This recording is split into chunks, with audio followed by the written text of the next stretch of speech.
Okay, Dad, today is Wednesday, May 8th. And maybe we can start talking about a little bit what we are talking about last week about the US sending or France sending troops to Ukraine. And from what I gather, it sounds like we got pretty close to World War III. And I don't think I was fully appreciated that. Is that true? What's your take on that? Well, yeah, I wouldn't quite say that, but yeah, it appears that the French did send some troops. The French have denied it. The Russians aren't saying anything. Well, I mean, they're saying something, but they're not saying anything specifically about the presence of like French legionnaires in Ukraine right now. But there have been a lot of reports from people who should know, people with CIA connections that say yes, indeed. There's a small contingent of French forces close to the battle line, and there's also a report that 6 of them were killed in a missile strike. Now, Macron was saying he was planning to openly send these legionnaires, which would be a real serious escalation, and in larger numbers. The truth is that there have been Western European and American, military personnel and intelligence personnel in Ukraine all the time since before. Of course, we had the 12 CIA bases, and then we had advisors, and ever since 2014, they've been in there in significant numbers, and not huge numbers, but significant numbers all along. And then after the fighting broke out in 2022, the numbers went up, and we've had a lot of Poles. We know that a lot of Polish mercenaries have been killed, probably more than from any other nation, and from virtually every other NATO nation. They're playing different roles. Some of them are advisors. Some of them, as we learned from that tape of the German generals discussing the Taurus missiles, and that there are people from different countries operating advanced equipment. Some of these advanced missile systems that have been supplied to Ukraine. The Ukrainians can't really operate them themselves, so we have Americans and Brits and others doing it for them. So there clearly has been this presence all along. But yeah, what Macron was doing is he was going to escalate in a very significant way. It was going to be public, open. We're not talking about just a few dozen or, maybe a couple hundred, but thousands. Mm-hmm. And do it in a public way that would force the Russians to make a choice, either back down or strike them. And if he strikes them, again, it would be public. And then NATO is, faced with a choice. Do we escalate or do we retreat with our tail between our legs? Right. Yeah, so, I guess I shouldn't have said so much that what brought us close to World War III was so much Macron. It was more that Russia drew some firm red lines, right? And then the West had a choice. They could double down, which right. would escalate quickly to World War III potentially.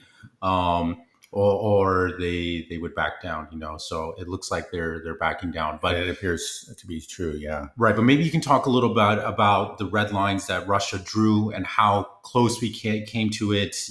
What decisions had to be made between the Western nations, because it wasn't just France sending troops; it was also David Cameron saying that we can give Ukraine long-range missiles. And Ukraine has the right to use those missiles any way they want. If they want to strike Moscow, that's their prerogative. Right. Basically what they're saying. We'll give them the weapons. They can do this. And then, Macron as well. And then Russia started carrying out tactical nuclear weapons. Yeah. I don't think they've actually started carrying out, but then announced that they would carry that out. Okay. So practice for drills for engaging tactical nuclear weapons. In response to some of the rhetoric from the Western leaders and the actions, sort of the bellicose statements coming from the West. This idea of strategic ambiguity is kind of blowing up in the West face. I don't even know if strategic ambiguity was an official strategy or they just stumbled into it and just named it that. Yeah, well, I think Macron came up with it. I mean, he's not the one that came up with the idea. Actually, strategic ambiguity is something that the U.S. has practiced with respect to Taiwan for decades. Actually, it seems to be coming to an end because of statements made by President Biden recently. But the idea is that, we won't make our response to, let's say, a Chinese attack on Taiwan known beforehand. We might defend Taiwan and fight with them against mainland forces, or we might not. Is this a smart strategy? Well, I think in this case, when we're talking about Taiwan, because this is defense, you say, maybe the U.S. has, at least back then, had no intention of actually going to war. But it's actually maybe best to have the Chinese think that they might, and that will make them hesitate, from launching any sort of offensive operation against Taiwan. So I think it makes some sense, at least there. But what Macron was doing, he was applying it to offense, which is really stupid. It's like, I might punch you in the face and then maybe I won't. Right. It's like, no, that's not an acceptable set of circumstances. You got to clear this up. You're not going to punch me in the face, right? Right. You got to tell me that right now. And that's what the Russians did. They called that bluff. They said, if you're going to be doing these things, we're going to be responding in this way, that, and the other. Right. Right now, they weren't at all ambiguous. It's just like they kind of called his bluff on that. And it seems like he backed down. Right. It doesn't seem to make sense to do strategic ambiguity here because, like you said, the other side just going to have to assume that you're the worst. It's like, maybe I'll attack you, maybe I won't. Yeah. What's the other side supposed to do? Right. We'll just have to assume that you will. Right. Because of this stupid game you're playing. Right. And so basically that's what Russia did, right? Said, we'll assume that this is true. So we're going to begin, can you actually tell us about the red lines that were drawn? That what would Russia do? In response? Yeah.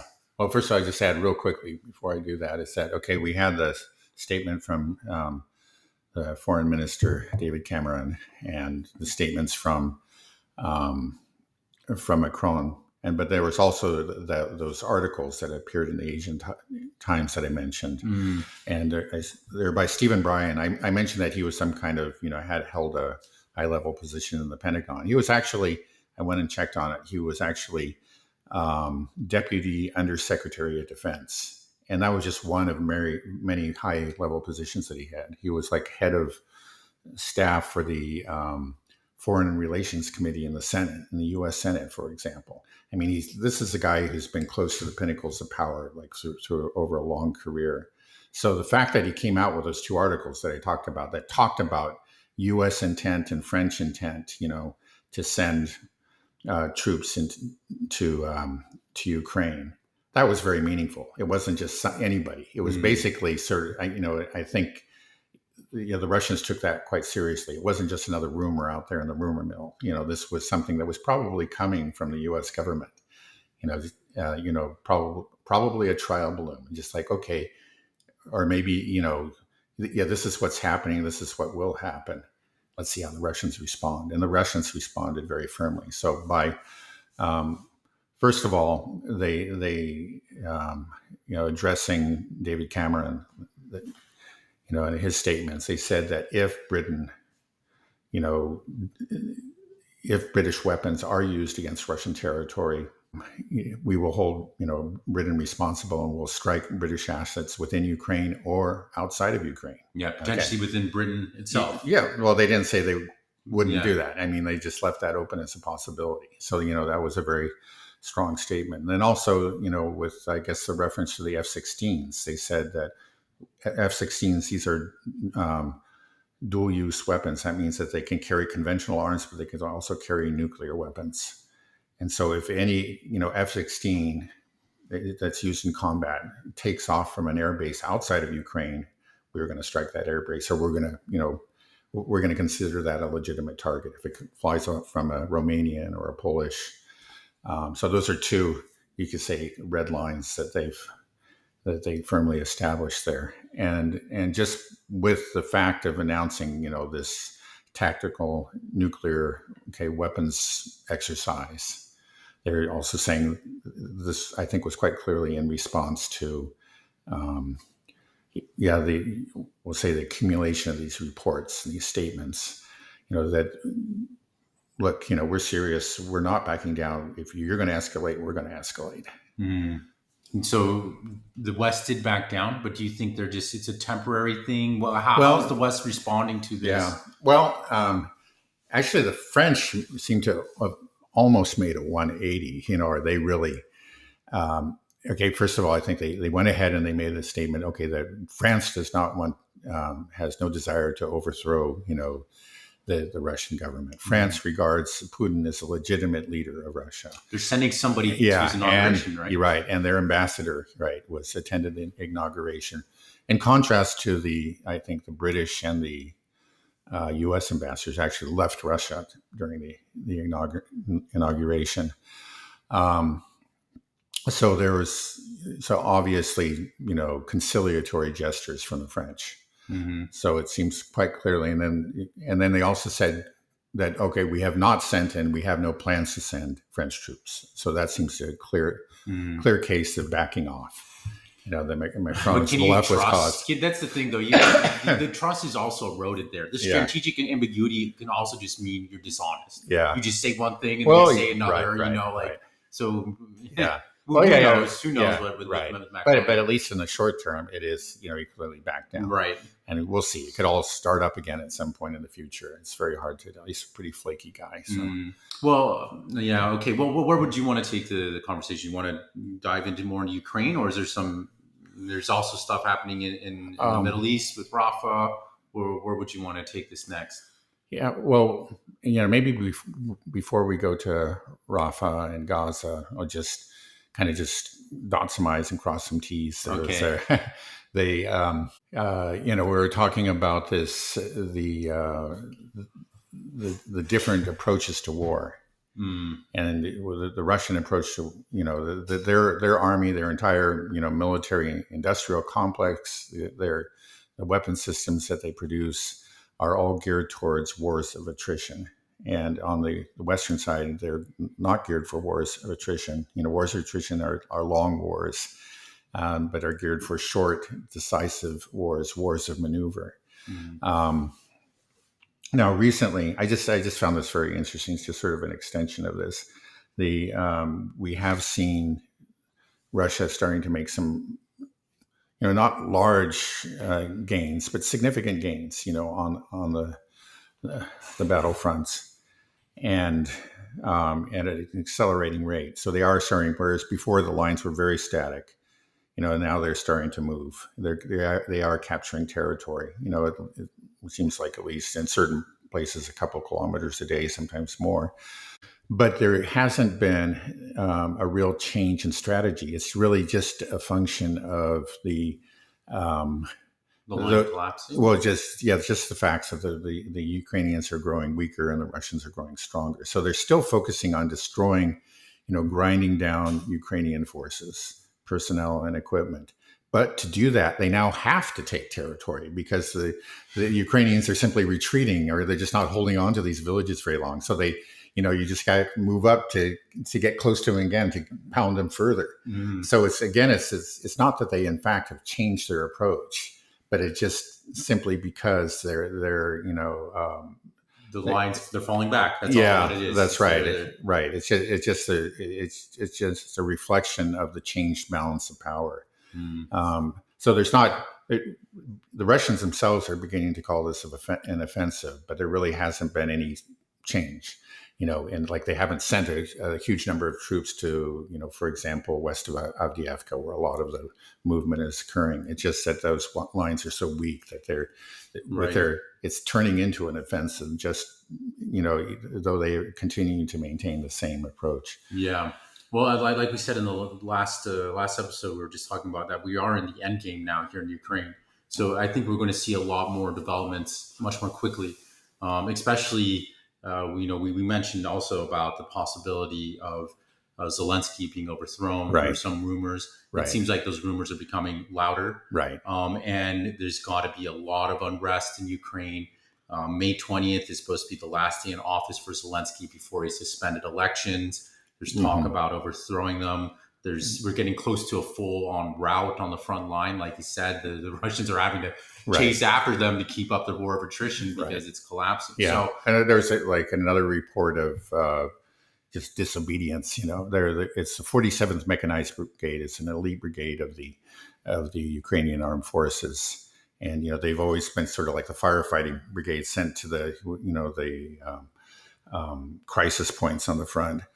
And they've just taken a real beating over this last year. And they're the ones with the most advanced Western, NATO equipment. They, for example, have the Abrams tanks. mm-hmm. And recently it was reported actually that the U.S. told them to stop using them on the front. I guess they just did. Right. They had already lost 5. But apparently they announced recently that if we don't have these tanks, we don't have, we don't have anything. We don't have anything to replace them with. So no, we're keeping them. Now, just over the last few days, another 3 apparently Abrams tanks have been destroyed.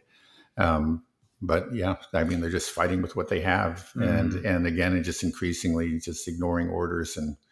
Right. Yeah. The end game is the scariest part as well, because this is where, Biden feels like he needs to keep this war going on to the election. It looks like he's not going to be able to, the way things are going. Yeah.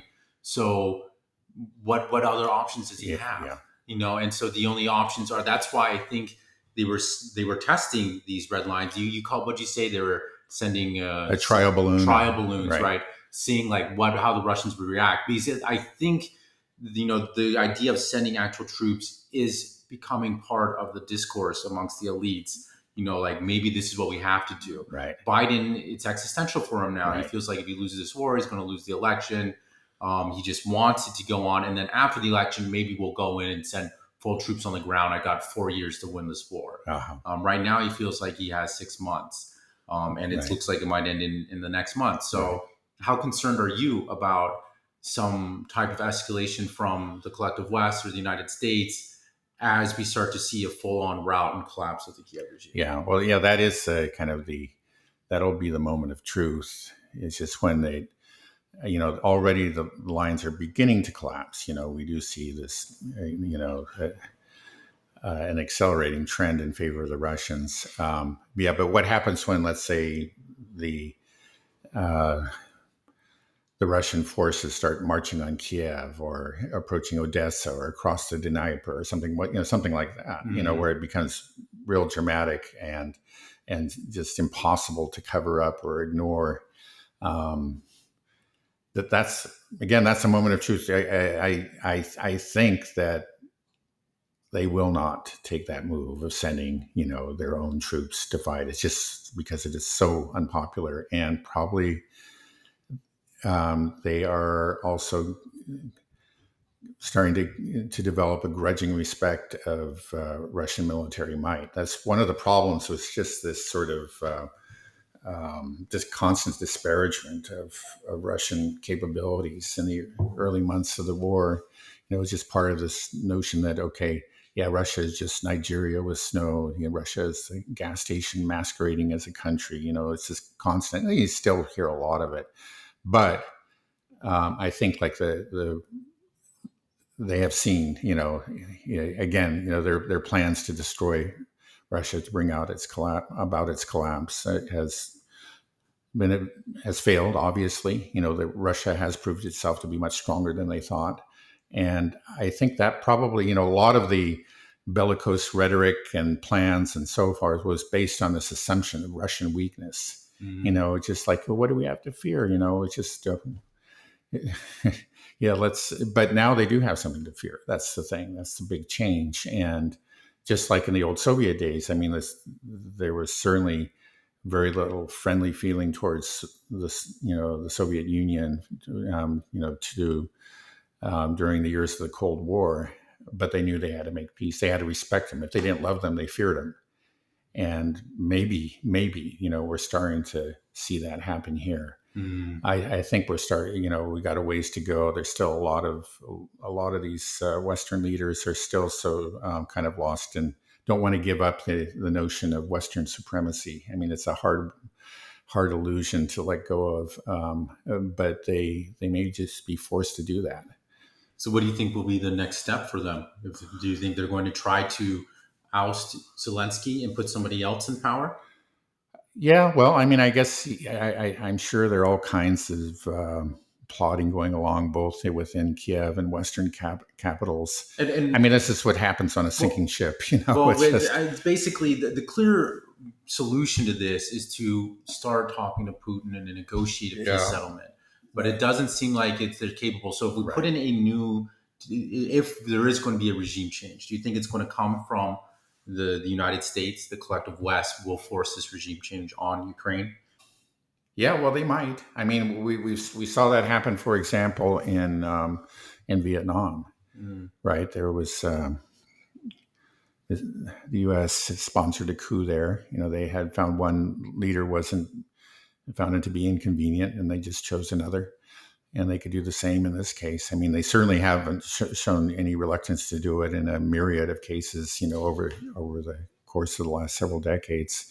So it's most certainly possible. But the Ukrainians themselves, they've got a lot of people, would like to see Zelensky go. I think there's no question about it.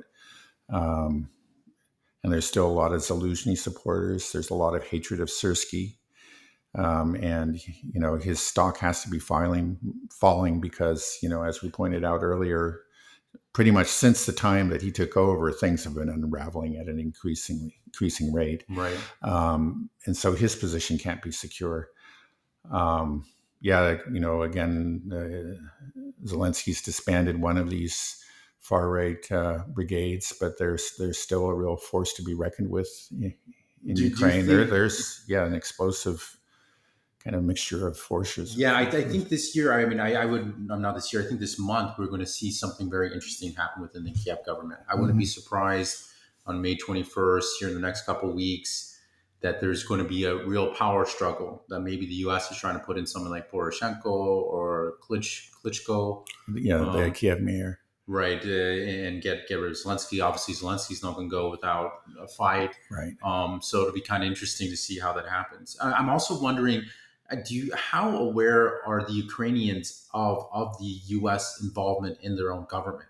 Were the Ukrainians are they fully aware that the Maidan coup was funded and backed by the United States? Like, how would you? I mean, I'm just trying to think as myself as Ukrainian. If I knew this, I'd be like, who am I fighting for? Am I fighting for my own country? Or am I fighting for the United States? Right. Like, well, I think I certainly like the Eastern Ukrainians, the ones that tend to identify with Russia, were very much aware of it. And that's the reason that they attempted to break off, immediately following the coup in 2014.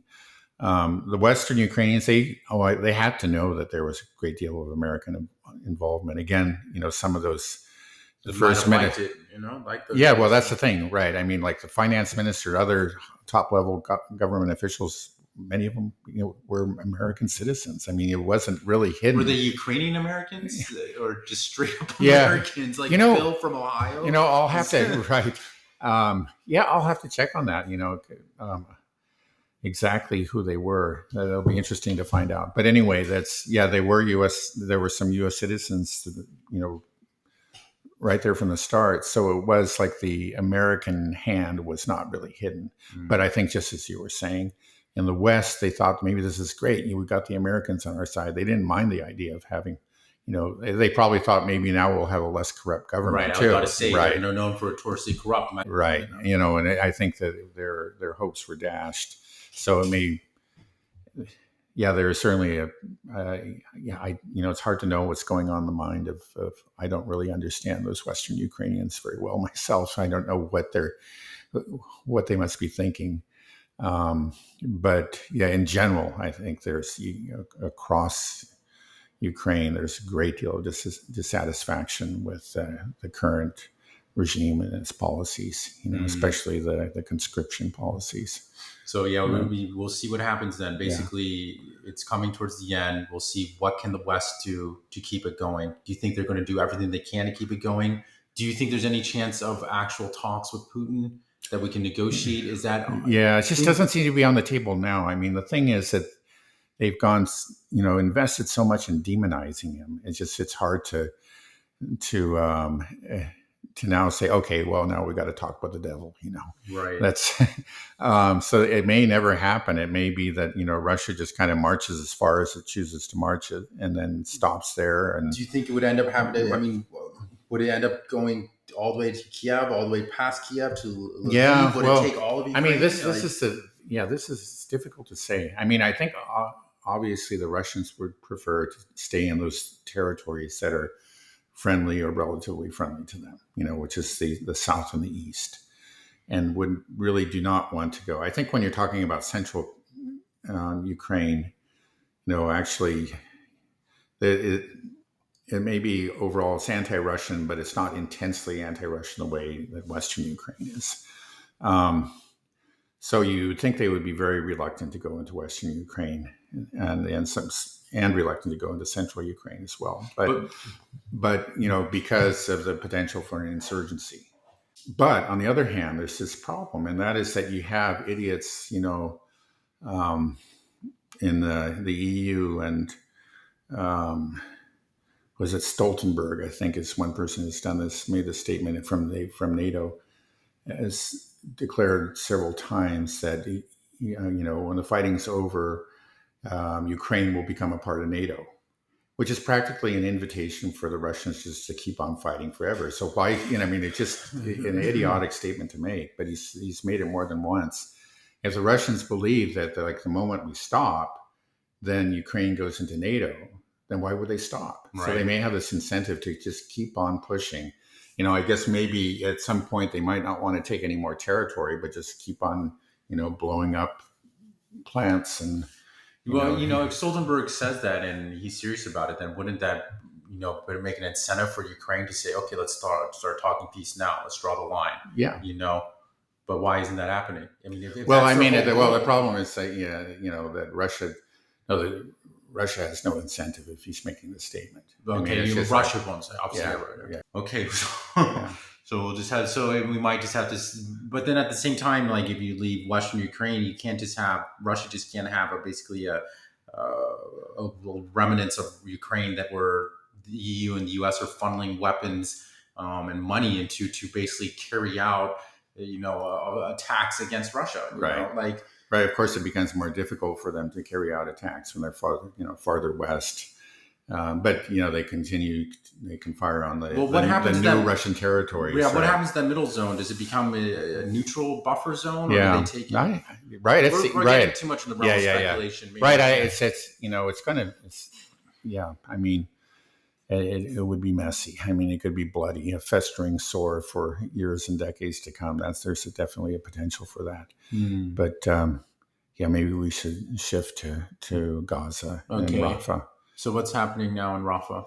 Well, the Israelis have gone in. It's maybe not the full scale invasion, but it's they've carried out plenty of strikes. Killed a lot of people already, and they've seized the Rafah crossing. That's in southern Gaza at the border with Egypt. And it was probably the most important crossing. That for supplies and for people occasionally get out of Gaza, are able to immigrate. That's usually the way they go.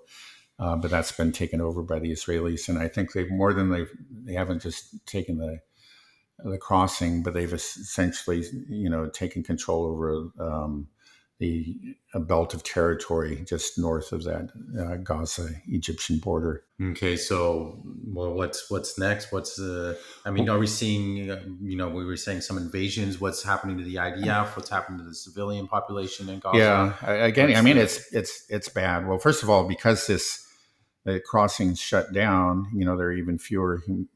There weren't nearly enough humanitarian supplies going in earlier, and now there's going to be even less. Do we know how many people are actually starving to death now? Because I don't think we know. I haven't come across that number, but there are a lot of people have already starved to death. A lot of people are said to be on the verge of starvation, and what exactly the numbers are, I don't know. Right, because I think over a month ago, the UN, whatever it said, something like acute starvation, basically like stage 5 or something like that. It's on this population's on the brink. So a lot of people are already very malnourished. So will we start seeing just mass casualties soon. Well, yeah. Well, then also I think yet another hospital has been attacked and evacuated. There were very few hospitals left in Gaza that were functioning, and the last ones are either being destroyed by Israel or being emptied of their person. They have already received threats, evacuation orders from Israel and are being evacuated. Did you know the casualty numbers? Because I feel like we've been stuck at like this 35,000 number for a long time, but I'm always hearing and seeing that bombings are carrying out, but the numbers aren't changing much anymore. I think part of the problem again is that, a lot of those numbers, and the reason they were very solid, came from hospitals, and now there's so few functioning hospitals. So there are a lot of people that just may be dying. This is it's a good question. I don't know if anybody really knows the answer to it, but there's so few hospitals. I don't know if there's really any hospital now that's still functioning in all of Gaza. So it used to be medical personnel in these hospitals kept track of deaths and injuries and so forth. And, there are a lot of people that are just not making it to hospitals. A lot of people are dying, just out in the open and under rubble. We just don't know. But I have trouble believing that, it's just stuck at 35,000. Right. Because we have starvation, we have continued bombings, the invasion of Rafah, just malnourishment and disease, is killing people. So, I mean, that's often what kills, the greatest number of people in a war. People often forget that. That was true even in our, the American Civil War.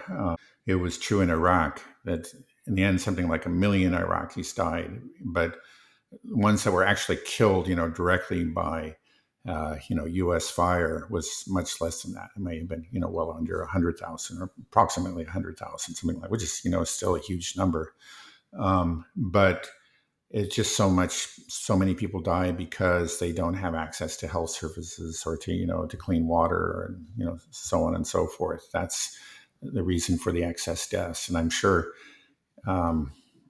it's hard to believe that's not happening actually at a much greater rate in Gaza right now. It just may be that they don't even have the personnel to keep up with it, to count. That's something that, hopefully we'll get an answer to soon. But well, I feel like this situation in Gaza it's just going to keep going until there's some type of reaction from one of these other Arab nations like Iran or Hezbollah. I feel like the West isn't going to do anything. Right. There was a report quite recently that the U.S. suspended a shipment of arms to Israel, and the Israelis complained about it.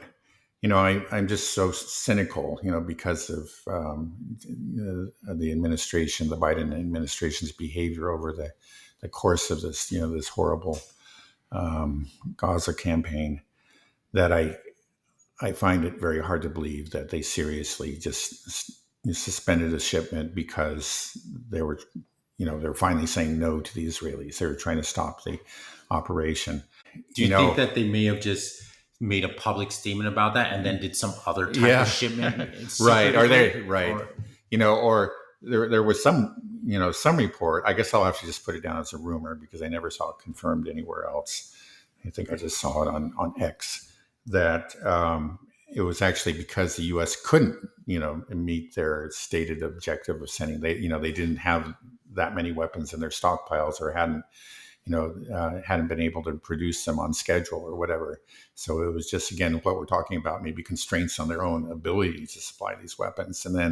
But they decided to frame it as, a deliberate suspension. That maybe happened. Maybe there wasn't anything suspended. They're just lying about it because they understand. I mean, they really are taking a great deal of flack domestically and even more so internationally. I mean, they know that they have suffered a lot from, because of Gaza. I mean, that their standing has been put in real jeopardy in many parts of the world. And so they, so far they've played this game of, of just rhetorically showing concern and trying to address the concerns of various critics of the Gaza war, but not doing anything substantially. And I've I'm just assuming until it can be proved to me otherwise that this most recent statement about the suspended, shipment is just another case of that. It's just it's just a ruse, it's just a gesture, and that nothing significant is changing. I think I just have to receive solid proof that there's been a change of direction. There could be, it could happen. It's not like it's etched in stone, and it has to be said that they must be aware of what this whole catastrophe is how much it's damaging them. So there has to be some pressure to say, okay, maybe we really have to rein in Israel, and maybe at some point they will. But I just, I just don't think these people are capable of doing it. I think they're just going to pretend to do it and continue to support Israel.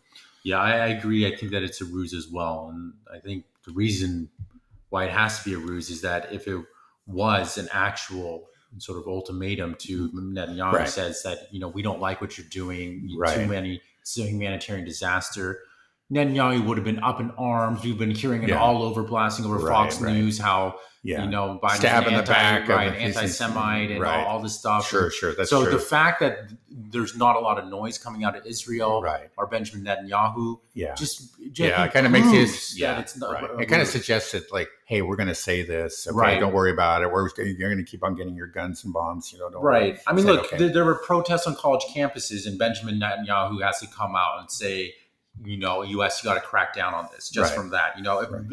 If they actually said we're not giving you any more bombs, to quote, finger quotes, defend yourself, air quotes, Netanyahu would have gone apeshit. He would have really lost his mind over it, and he did. Yeah, so he would probably He probably essentially would just have sent a signal to all his supporters, his many very powerful supporters in the U.S., to just train all their fire on Biden. And make sure, let him know quickly that if he doesn't start, turn on the spigot again to continue the flow of arms to Israel, that he's going to lose this election. Right. I think you're right. So further proof of that as well is we can talk about the rumors of the International Criminal Court wanting to issue arrest warrants for Israeli ministers, including Netanyahu, the Minister of Defense in Israel.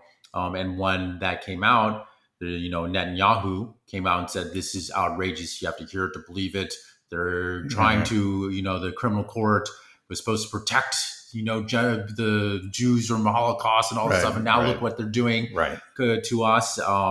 And he turned the screws on our politicians immediately, said that, you have to stop this. And basically what's happened, from my understanding, is we have 12 senators, I believe, or congressmen. I think senators and representatives from the House, all Republicans. Right. Okay. Maybe you can just explain it. Yeah. Well, they sent a letter. I think the letter was actually sent maybe a couple of weeks ago, but it was leaked quite recently. They sent it to the International Criminal Court, and it simply, basically said that don't you dare, issue an arrest warrant to Netanyahu or to other Israeli government officials. If you target Israel, we'll target you. That's pretty much, I'm paraphrasing it, but it's very close to that. And they ended, you have been warned. It was just, as many people have commented, it was just like a letter from the mafia. It's, it was thuggish in the extreme. And as Judge Napolitano pointed out, he said that if they had done that, sent a letter like that to a U.S. judge, they would actually have broken the law in the U.S. That would be considered obstruction of justice, a very serious crime. But because clearly they're trying to interfere with the workings of a court by threatening them. I mean, this is just thuggish and criminal. Right. It is a straight up, old timey New York mafia type of courtroom. Right. But he says, as some other people have pointed out, it's like the mafia were smarter. Like they would do it, but they wouldn't put it in writing so everybody could see it. Unfortunately, we had a lot of the usual suspects, I think. I think Tennessee, Marsha Blackburn, Marco Rubio. It was, it was a rogues gallery. So do you think the international? I mean, if I was the International Criminal Court and I received this straight up threat, I would make some noise about it. Well, they actually did. They actually did. They made a statement. I think it was maybe shortly before the letter was leaked, but it may have been in response to that letter. That they clearly stated that they will not accept any sort of interference in their process. It was stronger. It was very strongly worded. Do you think it'll backfire and it'll make them actually be like, you know what, we do have to go forward with this. We have to be right. There's a potential. Like, I imagine it really angered this them. Is such classic, American thinking. We can just dictate it and it blows up in our face. Yeah. It's happening all the time now because we don't have the power we once had. Right. I think we do. Right. There was a time when we were the hyperpower and we could just it was bad for us. I mean, we just developed just like a terribly spoiled child. He just thinks he's what do you think? Threatening the International Criminal Court? That's a bad look. Yeah, don't do that. That's silly. It's stupid. Yeah. Well, I mean, the thing is, I mean, the International Criminal Court has been an instrument of Western powers. I mean, a lot of people have come to regard it as sort of a joke.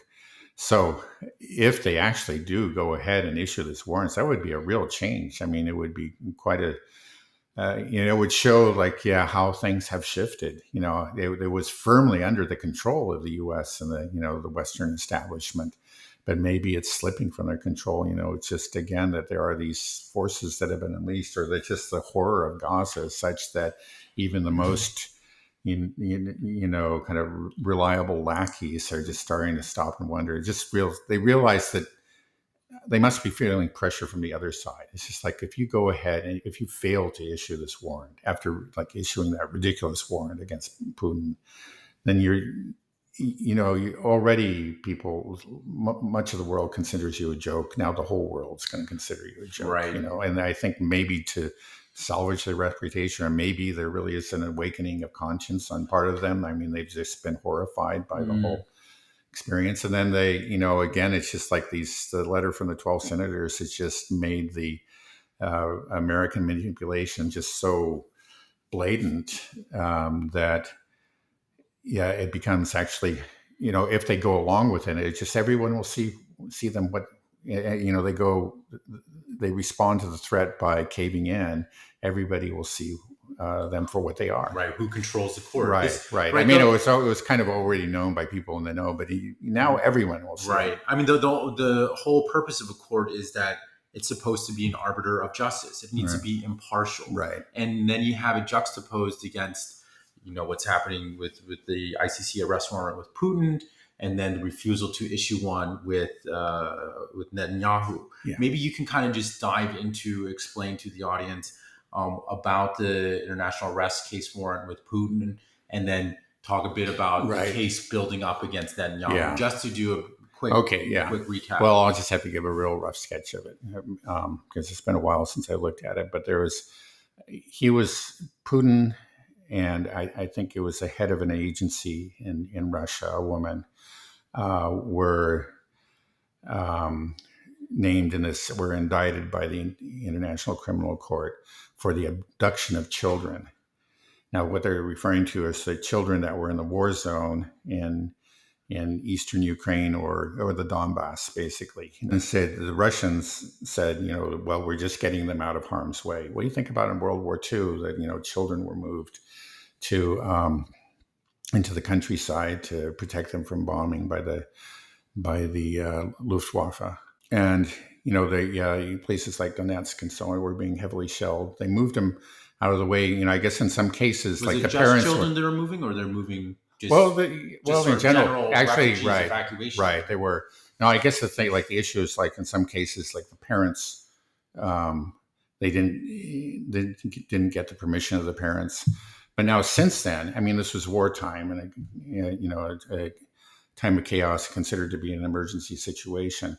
And since then, it's just every last parent has been contacted, and in every case, the parents' wishes have been respected, and the children have been. I don't think there's a single outstanding case. Mm-hmm. So the whole thing was really. How do we know that?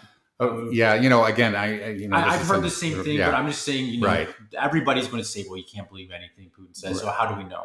Yeah. Well, again, that's something I'll look into it. That's but just, we have, but I understand. Yeah, but that's just kind of a sketch of the situation.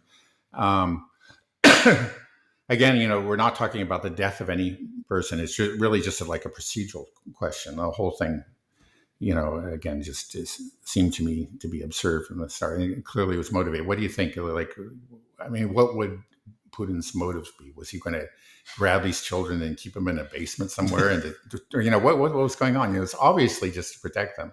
And they got them all. Again, my understanding is all of them. Right. They have no incentive to hold on to these children. Right. They're going to make them work in the mines. Right. Well, the thing is, like, the people that really do grab children are the Israelis. I mean, they really do. And so this you're talking now, perfect. We're juxtaposing. Right, exactly. And you just don't have, there's no, again, there are a lot of things that make these conflicts very different. There really is, in Russia, there isn't any hatred of Ukrainians per se or whatever. There's nothing like that, or regarding them as subhumans. Or again, I'm reporting, we have our source, our contact in Moscow, your sister. Mm-hmm. But like she reported, like this was before this special military operation broke out, that when there was, for example, when the Ukrainian team would play, a soccer game, it was a broadcast like in the Russian bars in Moscow and everywhere across Russia. Everybody was cheering for the Ukrainians. They just saw them as brother Slavs. And if, again, like nearly half the country speaks Russian, why wouldn't they? There isn't anything like, there isn't that ethnic hatred. The whole thing is just entirely bogus. But clearly there is, an effort within Israel to dehumanize Palestinians and to consider them as somehow, being less than human, and have treated them accordingly. And they do, in fact, kidnap children and hold them. Right. So can you talk about that a little bit? I mean, we've been to the West Bank. I've seen IDF soldiers just walking through Hebron, roughing Palestinians up. Sometimes they just grab a kid and just take them. Is that basically how it goes? Like, well, yeah. Well, I mean, that's the thing. Kids off the streets. Yeah. Well, sometimes they raid homes, and they'll raid homes, quite frequently. For example, in the West in the middle of the night, and they'll grab people, including children, like 12-year-olds, and just take them. And there's something like 6,000 of these hostages that Israel is just taking without charges, right? Yeah, no charge, no criminal, no court date. They're just in prison, right? And also, I just want to bring this up. I don't know if it was Benny Gantz, somebody in high up in Israel, or maybe Smotrich was saying that, we're running out of room in the prisons. We should just kill all of the current prisoners so we can fill up with the new ones. Well, these are people that they've committed no crime. These are people that like we said, they just go in and arrest people. They've never been charged. They don't have a court date. And now there's talk of just killing them because they're running out of room because they want to keep on taking more of them. Right. Yeah. Yeah. Right. So, I mean, if the International Criminal Court fails to issue a warrant, I mean, it'll really just become a laughing stock. It'll be just so, the double standard will be so blatant that, even the most thick-headed person can't fail to see it. Right. So do you think it'll happen? Well, it's interesting. I mean, it's just there are rumors that it will. I don't know. It's just again, it would be a real change. It would be like this, it's sort of like somebody who's been basically, a sellout, a quisling, just a faithful lackey all his life, all one day developing a black backbone and saying no, and stranger things have happened. It would be quite remarkable, almost miraculous, but maybe it will. Again, it would be a sign that the establishment is losing its grip on this, especially in matters that relate to Israel. Right. It would just be another nail in the coffin for the U.S. empire.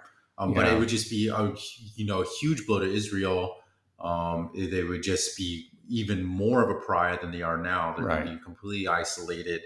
And I just feel like the U.S. is going to go down with it, though. We're going to decide. We're going to be what's happening. The isolation against Israel is also means an isolation against the United States, because we are the ones that are supporting everything that Israel does. So what happens to Israel And the way that our Congress and our politicians speak about Israel, they do talk about it as if it's almost like a 51st state, or even above a state, even higher.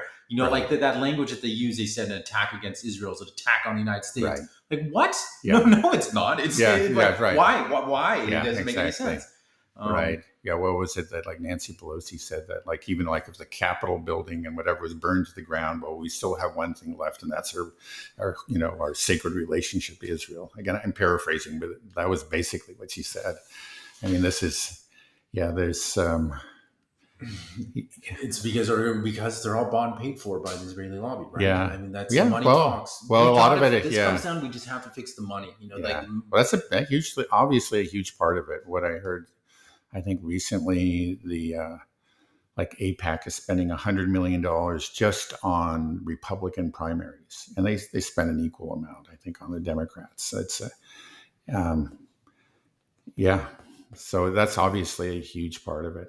Yeah, but it's just like it's been here with us so long that it's just there are a lot of people that, regardless of the money, have just come to believe in it as something like as become an essential part of their own identity.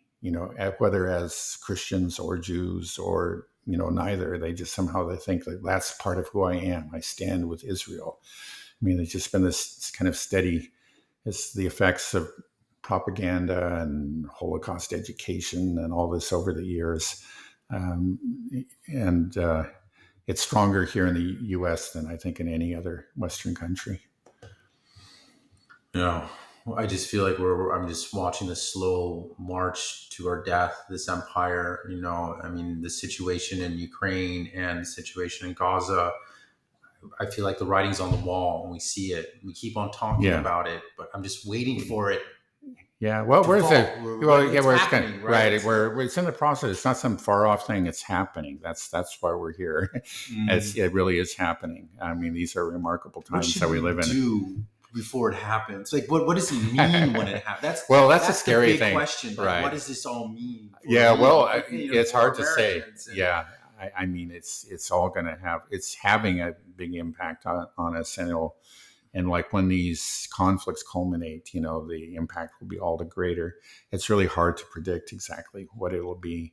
I just remember, I was talking with your sister the other day that I remember when the war erupted in Ukraine in February 2022.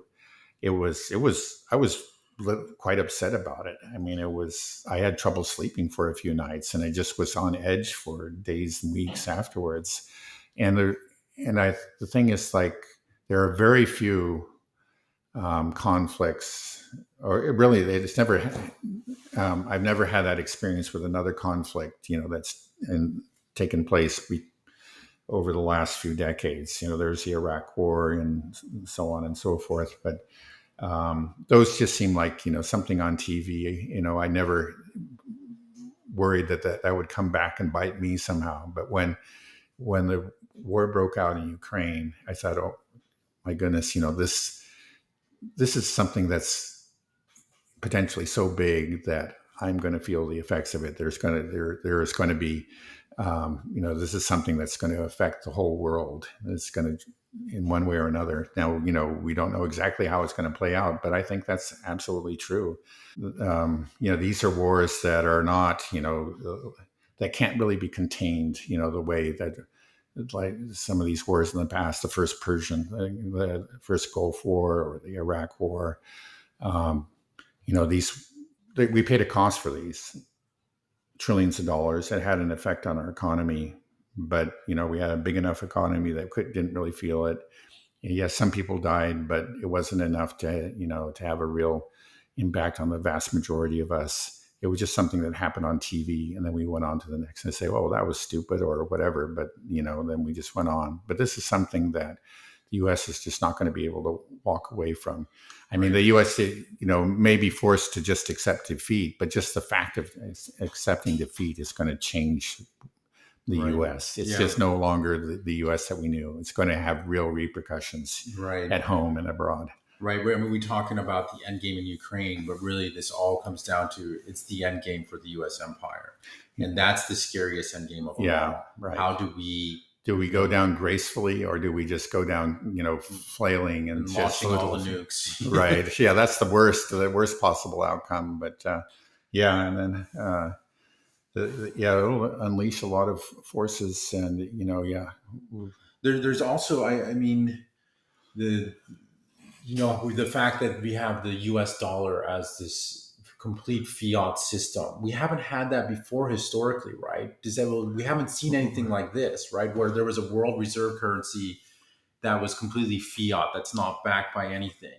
Like throughout the history, there were currencies that dominated, whether it's like the Dutch guilder or the pound sterling, the franc, whatever. Those were kind of reserves, but they were all backed by sterling, silver, or gold. And the U.S. dollar used to be backed by gold, up through roughly 1972, I guess. Right. So when the world reserve currency stats for these countries fell, it was different because you still had the value in the asset itself, in the actual gold and silver that you held and the banks held. But what we have now here in the U.S. is a completely different system where it's backed by the faith of the U.S. government. That's the only thing with the dollar, and we can just print them off. We don't have to mine the gold. So, you can say basically it's kind of an extension of just U.S. power, U.S. prestige. It's just whenever there's a crisis, you see this happening again and again. There's an economic crisis, wherever it breaks out, it doesn't seem to matter. It's just that in the past, anyway, people always took refuge in the dollar because it was the U.S. currency. And I think that this idea has probably really, especially since World War II, since the end of World War II, has just been firmly established in the minds of people around, many people in the minds of many people around the world, that whatever happens, the U.S. will stand. That's the one safe place. That's the one. And the dollar is just an extension of that. People go into dollars. That's just sort of like just out of habit. It's just a psychological reaction. It's just that they still trust in the system that whatever happens, the U.S. will be there. But if that goes, that changes everything. And then there, for example, defeat in Ukraine, and I think that's part of why you have a certain American official saying, or NATO officials say this is existential, or Macron going crazy. We can't lose, because they're starting to understand if you lose, then it's part of the whole aura of the West, and the U.S. in particular is just severely damaged, or it's no longer has that aura of invincibility or security. It's just like, maybe this place isn't so safe. Maybe this place is not invulnerable. Maybe this place, this country can fall. This empire can fall. So again, it could be one of the outcomes of a clear U.S. defeat in Ukraine. It's just that, the dollar will lose its standing as the world reserve currency. Right. Yeah. I mean, my question is more: will the dollar, when it loses its standing as world reserve currency, will the impact be a lot greater, or at least just drastically different than previous changes from world reserve currencies? Because previous world reserve currencies were backed by gold. That was the world reserve currency. It was really gold, and you would have your francs and your guilders and everything backed by gold. But here we don't. So when the de-dollarization happens, what does that mean? I know this is a hard question. Do you know what that means? I don't know if I really can answer it. But on a fiat system, because I guess the thing is that you don't have anything. Right. I guess the thing I would just say, that's just said, right, if you're not backed by something that exists in a limited quantity like gold, that gives it a kind of a solid basis of reality, right, when you have a backing like that. There's nothing to back it up, so that when it falls, the fall is all right. That's what I'm saying. It just falls out. It just goes to zero, rather than before you had your gold. Right. And it's like, okay. Well. And so the fall could just be, the collapse could be is likely to be all the greater. That's I guess all I could say about that. Right. Which would be very scary for people living in the United States. It's going to be pretty chaos. All of a sudden, people are like, well, what do we do with these dollars? Yeah. But the one thing that maybe we won't go too far into this, but I'd say one thing that's a little bit different about this era is that we do have alternative systems kind of in place with things like crypto that could be quickly adopted mediums of exchange, finite mediums of exchange do exist out there, digital ones that can be quickly adopted. So we'll see what happens. But yeah, I agree. We're looking at end of empire here in the United States, and it's going to get interesting near pretty soon, right? Yeah, well, I think we're in the midst of it. I mean, it's just happening. It's just, I grew up, I would think about things like that, but it was always a long ways off. Sometimes a war would break out like that. And you think, well, could this be a war that just kind of, over which we lose control? And no, it was always something far away, and we were just too strong. Maybe the war was a disaster locally, but it didn't matter back home. But now, I think things have changed. I mean, both the war in Gaza, if it's even fair to call that a war, and the war in Ukraine, those aren't things that we can walk away from. Those aren't things that can just be contained. We've kind of, in both cases, a Pandora's box has been open, and, we're going to see the consequences of both of these conflicts over, we're seeing them already, and they're just going to, intensify over the coming months and years. Okay. All right. Well, that's a good, happy place to end. Any word of advice to anybody listening out there? I'm not the person to give advice about this. It's just like, thing. Yeah, I guess, if you can, keep if you have an escape hatch, or you can, like, a way to, whether it is, some sort of enclave, or, a mountain cabin in the U.S., or just, another country you can go to. If you have some escape hatch to someplace else, it's probably good to keep that open or accessible. Let's just say. But I did. Who knows? I just moved all the way back to the United States. I shouldn't say that. I gotta have an escape. Yeah, I don't know. I forget that. Okay, I really don't have any advice to give. I don't know.